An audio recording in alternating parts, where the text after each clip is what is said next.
Good afternoon, Villa fans, and welcome to another Transfer Talk. The breaking news on Sky Sports is that this man over here, Donyell Malen, has agreed, and we have agreed a fee with Borussia Dortmund to bring him to Villa Park. The fee is being touted as like 23 million plus add-ons. I think there's 3 million guaranteed, with a possible 5 million if all targets are hit and things like that.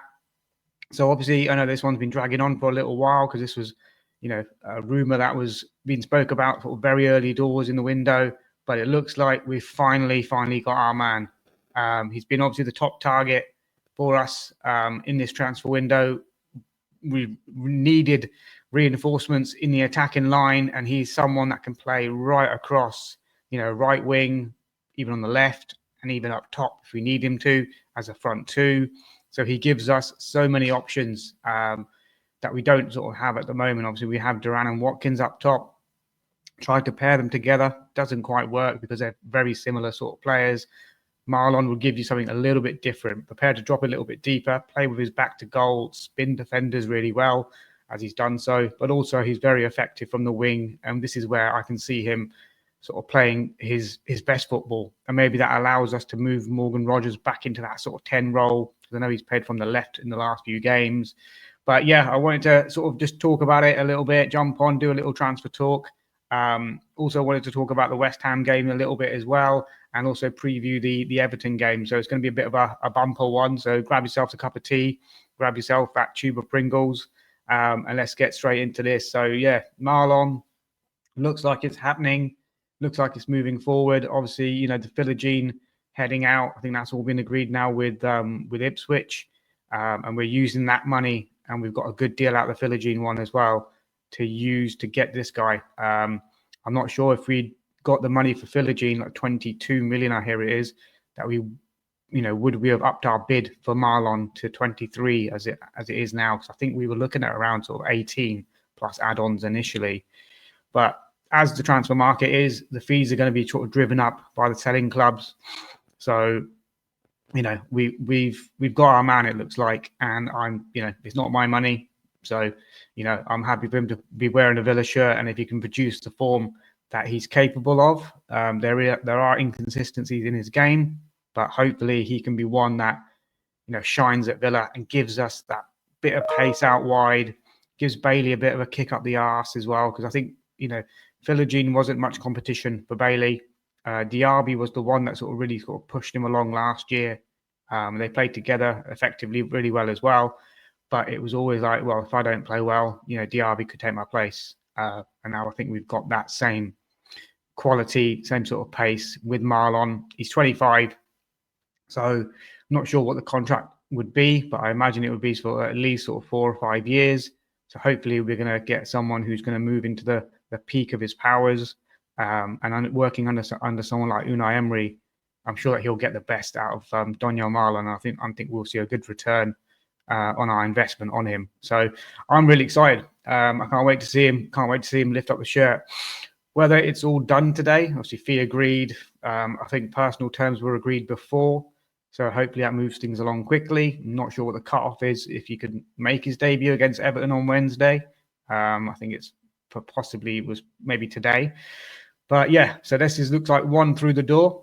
And I think a second one will shortly follow. Monchi's been out in Spain over the last sort of few days. I think he's still out there.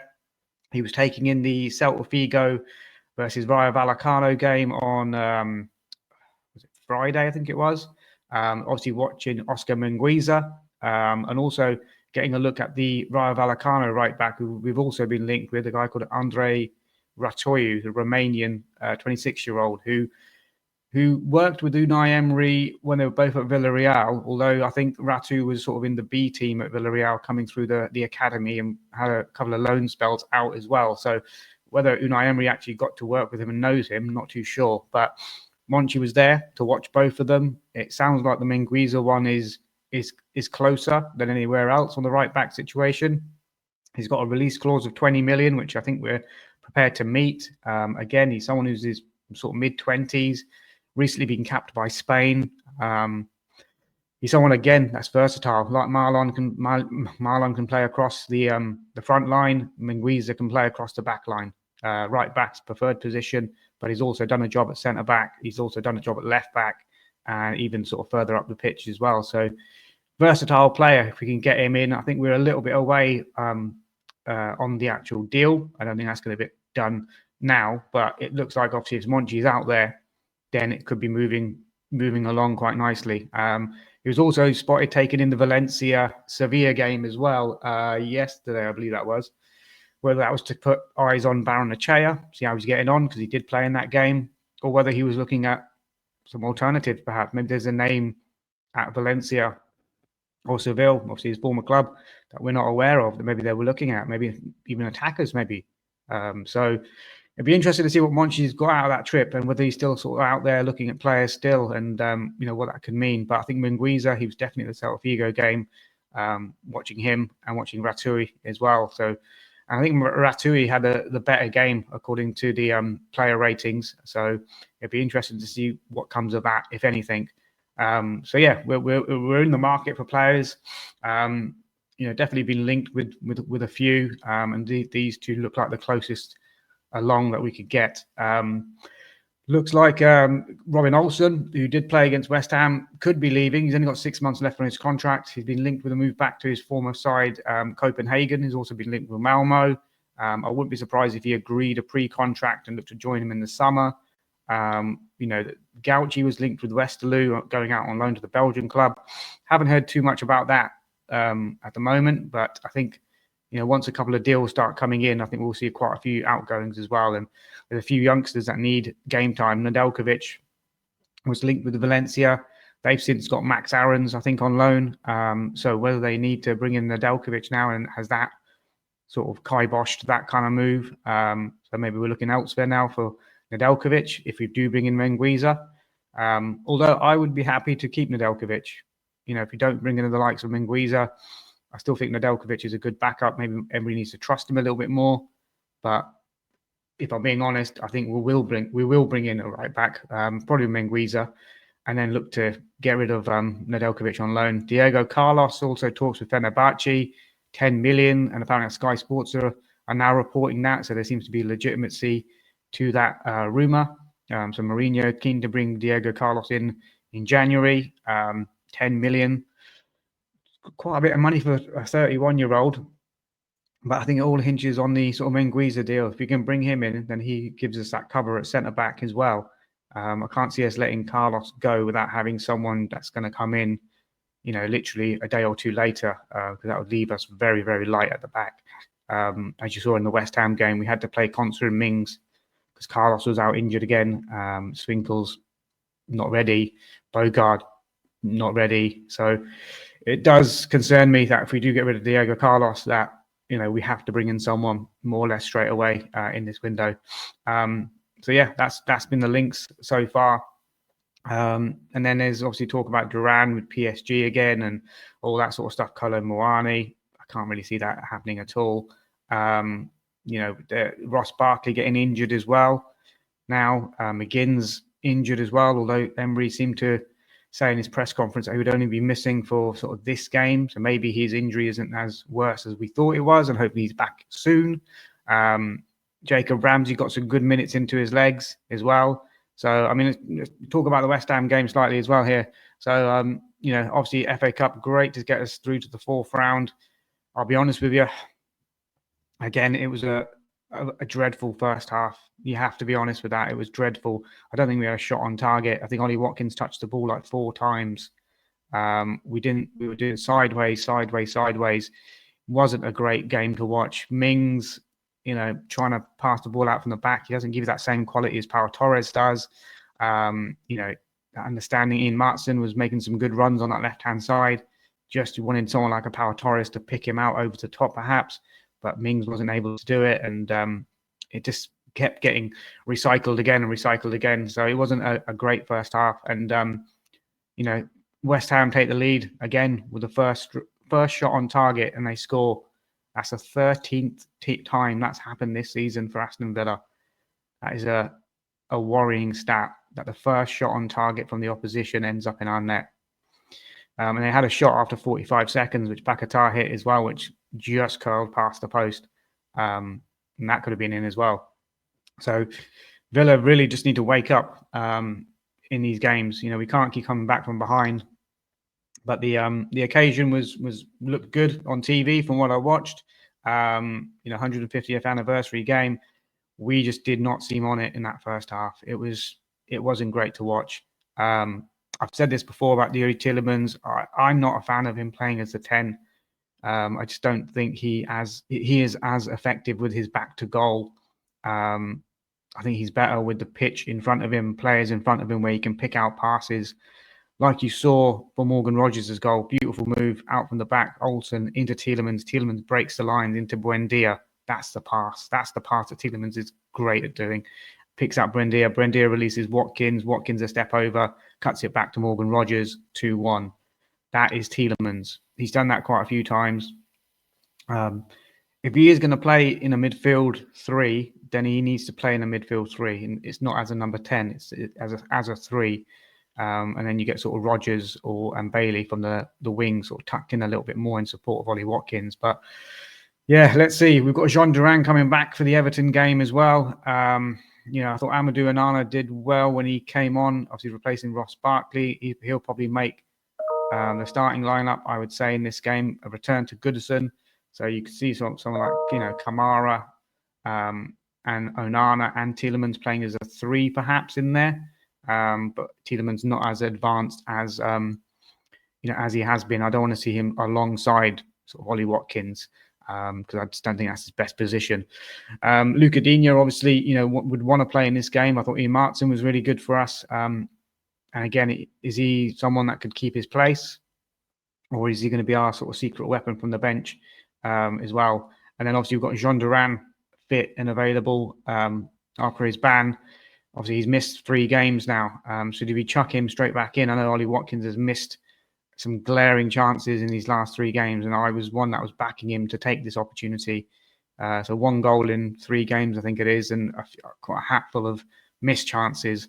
So the conversation goes to, does Duran get the shirt straight away, or do we start with the Watkins against Everton, who's probably more maybe match sharp, and then bring on sort of Duran and sort of Martin for the last sort of 20 or half an hour or so and cause that sort of chaos. And we saw the difference that Duran made in this fixture at Villa Park, obviously, smashing that goal in past Pickford. So it will be interesting to see what the lineup is. I wouldn't be that concerned if we went with Ollie Watkins for this and then have John Duran as that sort of weapon off the bench. But yeah, it's going to be a difficult game. And obviously, you need to address that David Moyes coming back into Everton, that new manager bounce. Obviously, Graham Potter felt it in that first half. Obviously, got a response from West Ham. They were the better team. But then obviously they faded away and we came into the game in the second half. But David Moyes' first game back, he's hugely respected by the Everton players, fans, staff. He's going to want a response from the players. They have got injuries. They've got like the likes of Dwight McNeil, who's a very good player for them, out injured. They've got Calvert-Lewin, who seems to play well against us and could have scored a hat-trick if he had his shooting boots on rather than his high heels at Villa Park. But he's out for the game. I think Tim Roganum is out for the game. He's injured too. They had that Broja who came on against Peterborough and he ended up being stretchered off. So he's out for this game. So they'll probably go with Beto up front. Iliman Ndiaye, who's probably their most dangerous player and their top goal scorer with 5 goals. Playing from one kind of wing, Beto up front, maybe Harrison on the other wing. But yeah, they will cause a danger and they'll be up for it. This is the thing, the new manager bounce, especially someone that they know already that they, did such a great job for them. I mean, I think he got Everton in the top 10 pretty much every season. And now they're sitting in 16th position, 1 point above relegation. They have scored just 15 goals this season. That's the second lowest in the Premier League. I've mentioned that Ndiaye is their top scorer. He's got 5 goals in all competitions. And then you've got Dwight McNeil with 4 goals. But apart from that, they struggled to score. And yeah, it's going to be an interesting game. I mean, the last 5 games, we take a look at that. We've got it here. So a 2-0 win against Peterborough, as we just recently saw. But that was obviously taken to the wire, really, for them. And then they lost 1-0 to Bournemouth.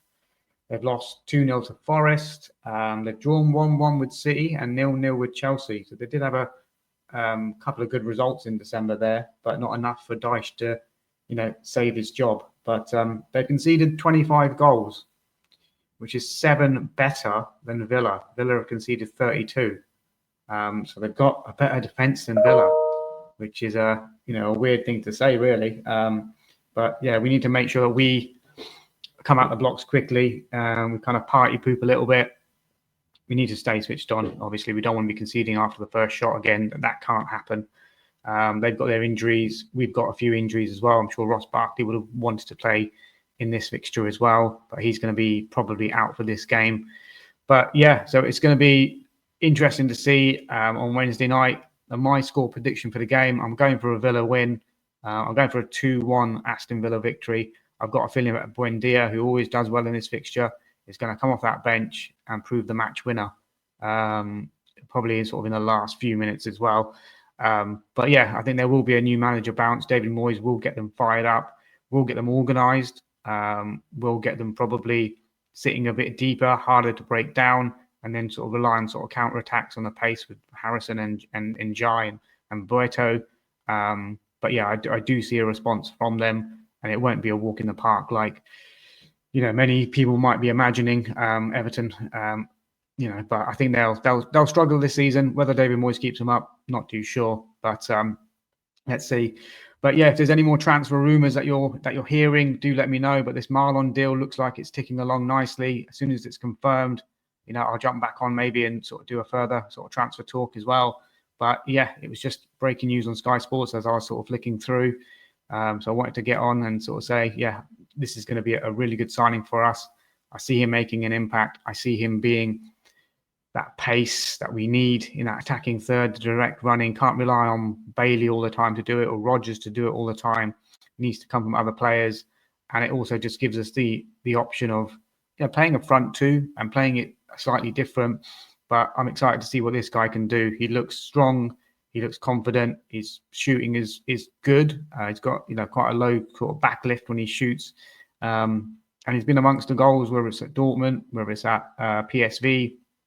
He's always got kind of a good goal scoring record. So I'm keen to see what Donyell Malen can do. And let's see who else we can get over the line, whether it's Mingueza. Wesley Franca's gone a bit quiet now as well. But I'm sure we're still going to have a busy window. I think there'll be quite a few outgoings and maybe a couple more after Malen incoming. So I'd imagine sort of 2 more after Malen coming in. But guys, let me know your thoughts. I just wanted to jump on and talk about that. Let me know what you guys think. Let me know what your rumours are, anything you're hearing. Let me know your match score predictions for the Everton game. What do you think there? And also let me know, your thoughts on the West Ham game as well. A little bit, we're through to the 4th round now. We've got Spurs at Villa Park, which is going to be a tricky game. I want to get revenge on them because they've beaten us soundly in the last 2 games against them. So I want to see us knock them out of the cup, take it seriously and get far. And looking at the draw, there's a lot of Premier League teams paired with each other. So we can beat Spurs looking into the next round. Hopefully, that might make it a little bit more kind of easier for us to get to the latter stages of the FA Cup, which would be fantastic. And I think if we can add Malen, if we add Mingueza, add one more, we'll have the squad depth to cope on sort of Premier League, Champions League and FA Cup. But guys, let me know your thoughts. Like and subscribe to the channel. We are growing the numbers. The last 2 videos got over 3,000 views, which is amazing. Let's continue that. But do like and subscribe, comment your thoughts. And until the next video, guys, up the Villa.